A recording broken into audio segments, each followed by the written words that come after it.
नमस्कार दोस्तों, ASB news India के डिजिटल पैनल आपके अपने Facebook page, YouTube channel Amrish Balyan पर आप सबका हार्दिक स्वागत है, अभिनंदन है। मुरादाबाद के बिलारी में बड़ा जाट महाकुंभ होना था, अब उसका नाम कर दिया गया है किसान महाकुंभ। और इस पूरे आयोजन की प्रचार की जिम्मेदारी मुजफ्फरनगर में भी अखिल उत्तर प्रदेश जाट महासभा के पदाधिकारी उठा रहे थे। पिछले दिनों एक चर्चा भी आपने हमारे चैनल पे इस बारे में देखी थी। अब इस कार्यक्रम के आयोजन को लेकर विरोध के कुछ स्वर उठ रहे हैं मुजफ्फरनगर से। क्या पूरा मामला है, उसी बारे में यहाँ जो अखिल उत्तर प्रदेश जाट महासभा के पदाधिकारी हैं, प्रदेश महासचिव है सत्येंद्र बाल्यान जी और युवा के प्रदेश उपाध्यक्ष हैं कुलदीप चौधरी जी। तो सत्येंद्र जी, इस आयोजन को लेकर अब विवाद क्यों उठ रहा है? विवाद इस पे उठा अमरीश भाई के ये जब तय हुआ था तो ये मुजफ्फरनगर में तय प्रोग्राम हुआ था।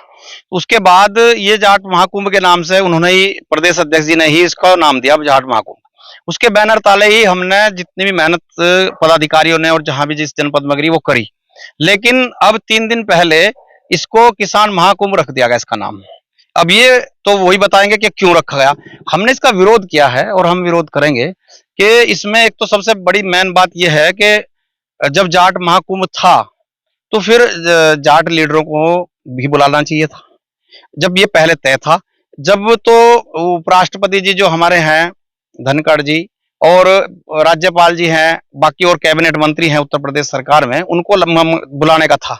लेकिन 3 दिन पहले ऐसी क्या परिस्थितियां बनी, ऐसा क्या हुआ कि प्रदेश अध्यक्ष जी ने किसी से सलाह नहीं, किसी से कुछ पूछा नहीं और एकदम से इसका नाम ही चेंज कर दिया। हम उसका विरोध करते हैं और मैंने इतना आहत हुआ हूं कि हमने संगठन में, प्रधान संगठन में भी, मैं प्रदेश में पश्चिम का अध्यक्ष हूं, जाट महासभा में भी मैं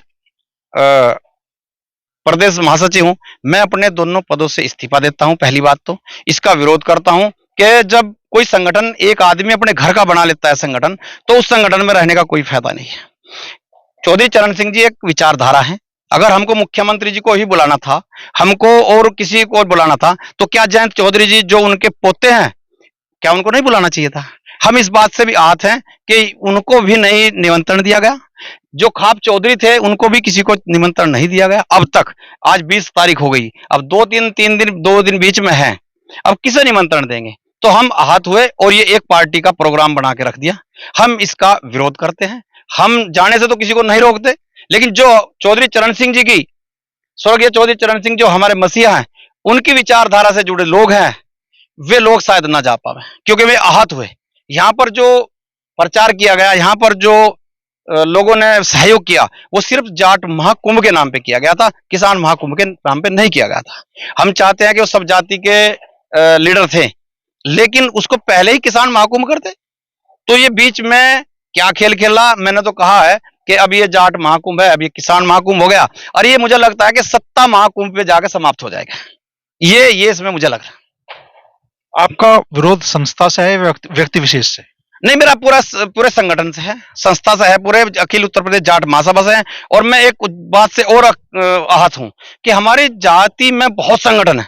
राष्ट्रीय अध्यक्ष, प्रदेश अध्यक्ष बनते हैं, काम कोई करना नहीं चाहता और कहीं ना कहीं वो सत्ता के गलियारों की गलियां ढूंढने से लगता है। मैं ऐसे किसी भी संगठन से आगे भी नहीं जुड़ना चाहता कि जो संगठन को बेचकर या संगठन को आहत लोगों को करके और एक पार्टी विशेष के साथ जाना चाहते हो, किसी भी पार्टी में हो चाहे, लेकिन वो होना नहीं चाहिए था। न आगे मैं रहूंगा ऐसे संगठन में और मैं इसीलिए हम संगठन को छोड़ रहे हैं। आज के बाद हमारा अखिल उत्तर प्रदेश जाट महासभा और अखिल भारतीय प्रधान संगठन से कोई वास्ता मतलब नहीं है। रही बात व्यक्तिगत की, व्यक्तिगत अपने संबंध हैं, वो प्रदेश अध्यक्ष हैं, वो अकेले संगठन चलाना चाहते हैं, वो किसी से बात नहीं करना चाहते, अपनी अकेली बपोती मान के संगठनों को चलाना चाहते हैं। हम ऐसे संगठन में नहीं जुड़ सकते। हमारा उसका रिश्ता है, भाई का है, वो आगे भी रहेगा, लेकिन संगठन से हमारा कोई वास्ता नहीं रहेगा। अच्छा कुलदीप जी, आप लोगों का चेहरा देख के आप लोगों ने, मान लो जैसा हमारी भी जानकारी में समाज का हिस्सा होने के नाते, बड़ी तादाद में मुजफ्फरनगर से चंदा इस आयोजन के लिए गया, जाट महाकुंभ के नाम पे गया और अब उसका नाम ही बदल गया। आप कह रहे हैं कि पूरा संदेश ही इस आयोजन के जरिए दूसरा जा रहा है। अब देखिए अमरीश जी, ये जो आयोजन था, ये जाट महासभा के बैनर नीचे पूरी इसकी बायोग्राफी तैयार हुई थी। पूरे जाट महासभा के जो पदाधिकारी गण हैं, उन्होंने एक निर्णय लिया था कि हम इस तरीके का एक समाज के लिए कुछ करना चाह रहे हैं कि जैसे हमारे महापुरुषों की प्रतिमाएं और अलग अलग पर जनपद में जहाँ जाट बहुल्य क्षेत्र है, वहाँ इस तरीके से एक जाट भवन और कुछ अन्य चीजें ऐसी करेंगे जो जाट स्मृति आने वाली पीढ़ी को जागृति दी जा। तो इस तरीके के आयोजनों के लिए जाट महासभा की एक कोर कमेटी की मीटिंग होकर सब कुछ चीजें तय हुई थी। तो ये हमारे प्रदेश अध्यक्ष जी ने कहा कि मैं इसकी शुरुआत मुरादाबाद बिल्लारी से करा देता हूं। हम बड़े खुश हुए। हम लोग कहने लगे जो भरपूर सहयोग हम लोगों से होगा हम वो सहयोग करेंगे। आप बिल्लारी से शुरू करो, नेक्स्ट स्टेप मुजफ्फरनगर ले लेंगे, बागपत ले लेंगे, सहारनपुर ले लेंगे। इस तरीके से पर जनपद हम ये कारवा अपना आगे बढ़ाते रहेंगे। पर इसमें हमें नहीं पता था कि एक बहुत बड़ा गेम इसके पीछे चला हुआ है। और उसके लिए हम जिस दिन से शुरुआत हुई, फर्स्ट स्टेप से ही हम प्रदेश अध्यक्ष के साथ तन मन धन से साथ खड़े थे। हमने लोगों से भी अपील की, हमने चंदा भी दिलवाया। हम लोगों से जो चंदा हमने इन्हें दिलवाया था वो उन्होंने किसान महाकुंभ के नाम पे नहीं, उन्होंने जाट महासभा की इस तरह के कार्यक्रम जो हम करना चाह रहे थे, जो हमारा ड्रीम था, उसके लिए लोगों ने चंदा दिया था। न कि एक किसी व्यक्ति विशेष को बुला करके और अपना राजनीतिक सुख भोगने के लिए लोगों ने चंदा नहीं दिया था। लोगों ने तो ये एक जाट जो जाट भवन या एक स्मृति जाट स्मृति भवन या इस तरीके का आयोजन जो हमने लोगों को समझाया था, उस पे लोगों ने बढ़ चढ़ के इसमें योगदान किया था। खैर ये बात तो दूर रही, मैं नहीं कहूंगा कि भाई किसने क्या दिया या नहीं दिया। जो भी दिया लोगों ने दान स्वरूप जाट महासभा को दिया। पर अब ये एक इस तरीके से जाट महासभा का एक राजनीतिकरण करना किसी व्यक्ति विशेष द्वारा ये बहुत निंदनीय है। ऐसा नहीं होना चाहिए था। इतनी अच्छी चलती हुई जाट महासभा, 1907 से जाट महासभा, अखिल उत्तर प्रदेश जाट महासभा चली आ रही, बहुत सी उपलब्धियां जाट महासभा को रही। इन्हें अगर कोई इन्हें सत्ता से लेना ही था तो जाट आरक्षण लेते केंद्र में। अगर इन्हें सत्ता से लेना था तो कुछ जाटों को जो युवा बेरोजगार फिर रहे उनके लिए रोजगार मांगते।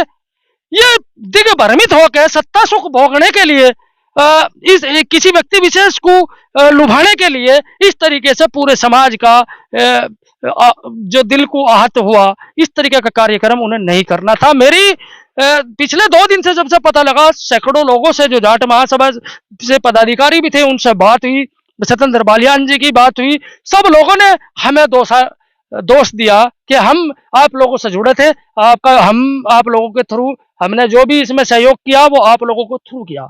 हमने अमरीश जी आप देखा भी है, आप जाट जिस दिन हमने जाट जागृति रथ यात्रा का शुभारंभ करा उस दिन आप हमारे साथ खड़े थे।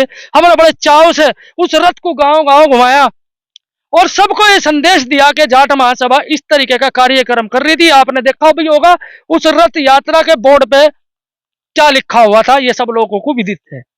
पर आज जो इसमें एकदम इतना बड़ा बदलाव लाना अपने निजी स्वार्थ के लिए, ये बहुत निंदनीय है। इस तरह जैसे इसको किसान महाकुंभ का नाम दिया गया, किसान महाकुंभ, सरकार किसान के लिए क्या कर रही है? महाकुंभ जो मुख्यमंत्री को बुला रहे हैं, क्या मुख्यमंत्री जी 400 या 500 रुपए कुंतल गन्ने का रेट करेंगे या जाटों को आरक्षण देंगे केंद्र में?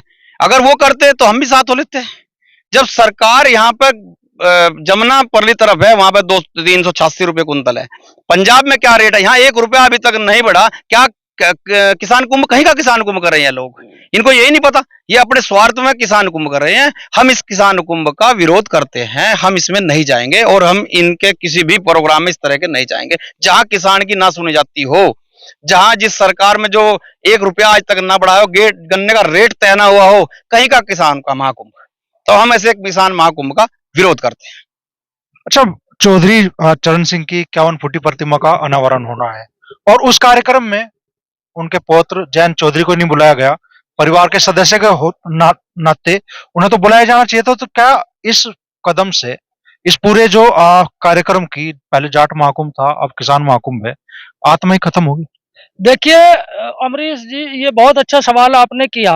मेरी कल इसी प्रकरण में मैंने जैन चौधरी जी से बात की थी, क्योंकि हमें भ्रमित किया गया था कि हम जैन चौधरी जी के पास गए, उन्होंने हमें समय नहीं दिया। ये बिल्कुल झूठा लिखड़ी, ये बात हमारे प्रदेश अध्यक्ष की बिल्कुल झूठ साबित हुई। कल शाम इसी उपलक्ष्य को लेकर मैंने चौधरी साहब से बात की। चौधरी साहब ने कहा कि मेरे पास तक कोई आया ही नहीं, मुझे किसी ने निमंत्रण तो छोड़ो, मुझे अवगत भी नहीं करा हम इस तरीके का कार्यक्रम कर रहे। तो ये तो बहुत मतलब अच्छी बात नहीं है प्रदेश अध्यक्ष की, इस तरीके से कैसे जाटों जिसके बाबा की आप 51 फुटी प्रतिमा लगा रहे हैं, उसके वंशज को भी नहीं आप बुला रहे। तो कहीं ना कहीं कुछ ना कुछ ये तो आपको बिल्कुल विदित है कि भाई इसमें कहीं ना कहीं सत्ता का सुख भोगने के लिए या अन्य किसी विचारधारा को लेके आने के लिए इस तरीके का इन्होंने कार्यक्रम का मोटिव किया या मोड़ दिया इस कार्यक्रम को। तो क्या समाज की जितनी भी एक्टिविटी थी, समाज को जो भी मान लो इस एक संस्था के नाम पे ये कार्यक्रम हो रहा था, एक व्यक्ति विशेष का तो कार्यक्रम था नहीं, तो क्या उस पूरी संस्था की मेहनत आप लोग ये कह रहे हैं कि भाई थाली में रख के किसी नेता के सामने परोस दी गई? जी जी साहब, हमने पूरा एक जो तैयार किया था पूरा, हमने ये तैयार किया था कि इसके बाद मुजफ्फरनगर में बाबा जो हमारे पूजनीय महेंद्र सिंह टिकैत जी की प्रतिमा और शामली में महाराजा सूरजमल की प्रतिमा, इस तरीके से और इतना मंजिला भवन बनाने का ये एक हमने स्ट्रक्चर जो ढांचा तैयार किया था, इस पे विराम कल से ही लग गया, क्योंकि इतना सजा सजाई चीज हम लोगों की मेहनत और सब लोग इसमें एक व्यक्ति विशेष को सौंप दी गई। और अब अगर हम लोग इस तरीके का कोई आयोजन करेंगे भी अपने समाज को लेकर, अपने समाज के थ्रू, हम मुजफ्फरनगर में जरूर जो हमने बोला था कि बाबा जी की प्रतिमा इस तरह की 51 फुटी और ये जाट भवन, हम अपने प्रयास से हमेशा प्रयासरत रहेंगे और कोशिश करेंगे कि हम इस काम को मुजफ्फरनगर में जरूर अंजाम दें। अखिल उत्तर प्रदेश जाट महासभा में तो आज बड़ी टूट हो ही रही है, आप लोग इस्तीफा दे रहे हैं, तो क्या अखिल भारतीय ग्राम प्रधान संगठन जो आपका है, अब उसमें भी ये टूट दिखाई देगी? उसमें भी टूट दिखाई देगी, क्योंकि जो मैं बता रहा हूं, हर प्रधान वास्तव में परेशान है, और प्रधान की आत्मा से पूछ के देखो कितना परेशान प्रधान है। और हमारे राष्ट्रीय अध्यक्ष जो बने बैठे हैं, उन्हें आज ये खबर भी नहीं कि आपके प्रधान कितने परेशान है। प्रधानों को हर अब सत्ता के प्रभाव से इतना दबाया जा रहा है, उनसे वो पन्नी मैंने भाजपा के ही कुछ प्रधान मुझे बोल रहे थे जो भाजपा में हर टाइम भाजपा कार्यक्रमों में सम्मिलित रहे कि अध्यक्ष जी अब कहते हैं इन्होंने हमारे पे पन्नी भी चुकवा दी। तो इस तरीके से प्रधान परेशान है, निधि उनकी काट दी गई, सत्ता अपने हिसाब से उनसे जो चाह रही, क्योंकि पंचायत एक स्वतंत्र बॉडी थी, स्वतंत्र बॉडी को दबा के आज वे पराधीन बॉडी बना के उनसे काम ले रही। तो प्रधान संगठन ही कहेगा प्रधान संगठन बच गया, वो तो मदमस्त है। देखो, हमें अगर कोई विरोध करना, हमें अगर किसी संगठन को महत्वहीन लगना, प्रधानों की मांग किससे करेंगे? सत्ता से। आप सत्ता के गोदी में जा बैठे तो मांग किससे करोगे? आप मांग नहीं कर सकते। आपने तो अपने आप को सत्ता के हाथों भेज दिया, नहीं तो उनके अधिकार वापस दिलाओ। 73वां संविधान संशोधन एक्ट में तो मानता हूं हमारे राष्ट्रीय अध्यक्ष जितेंद्र जी जो मुख्यमंत्री जी को बुला रहे, 73वां संविधान संशोधन एक्ट हमारा लागू करवा दो प्रदेश में। जैसे हमारे केरला में देखो कितने अधिकार है प्रधानों को, हरियाणा में भी, सब जगह हमारे से ज्यादा है। केवल उत्तर प्रदेश ही ऐसा प्रदेश है जहां पर आज प्रधान अपने आप को ठगा महसूस करता है कि जो संविधान में हमें जो दिया गया है उसके अनुरूप कोई कार्य ना होकर उसके विपरीत काम थोपे जा रहे हैं प्रधानों को। तो प्रधान संगठन ही कहेगा बच गया अमरीश जी। तो बड़ा आयोजन होना था मुरादाबाद के बिल्लारी में, आयोजन तो अब भी होगा, पहले जाट महाकुंभ होना था, अब किसान महाकुंभ होगा, लेकिन चौधरी चरण सिंह जी की 51 फुटी प्रतिमा का वहां अनावरण होना है। उनके ही पौत्र, उनके सबसे मुख्य वंशज जैन चौधरी को भी इस आयोजन में न्योता नहीं दिया गया। उससे और आरोप है जो अखिल भारतीय जाट महासभा के अखिल उत्तर प्रदेश जाट महासभा के पदाधिकारी हमारे साथ मौजूद है कि एक व्यक्ति विशेष ने सारे फैसले लेने शुरू कर दिए और संस्था की जो सामूहिक मेहनत थी वो थाली में रख के एक तरीके से सत्ता को परोस दी गई।